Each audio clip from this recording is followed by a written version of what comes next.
Shabbat mom, Meredith Berkman, and I'm here in the heart of the Upper West Side at Barney Greengrass, talking Torah in this episode of Shabbat with the Schmear with my good friend and Torah mentor, Rabbi Adam Mintz. Welcome, it's so nice to be here. This week's Parshat is Vayigash. And at the beginning we are described how Joseph reveals himself to his brothers. And we can imagine what that must have been like. But then the brothers go back and they tell Jacob that Joseph, the son he was so sure had been killed, devoured by a wild animal, was alive and asks for him to come down to Egypt. What do you think that moment must have been like when Jacob found out that Joseph was really alive?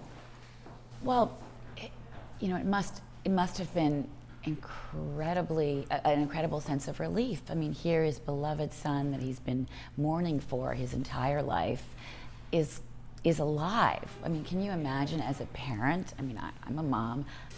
God forbid the thought of losing a child is so horrific. And now you found that child. But at the same time, there's something so tragic about it, because the thought of all of that time that was lost, all of those years, that now Jacob is at the end of his life that's been so hard, and he could have lived that time with his beloved son, and those years can never ever be restored.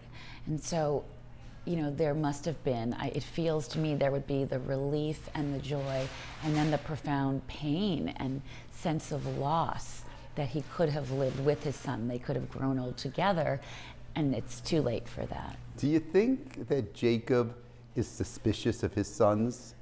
Like, what was your role in the disappearance of Joseph?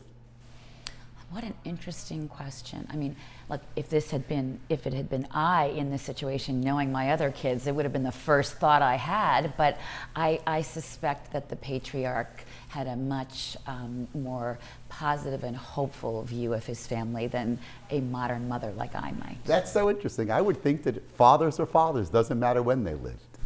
Fathers are fathers, but moms are moms, and they always know what time it is. Shabbat Shalom. Shabbat Shalom.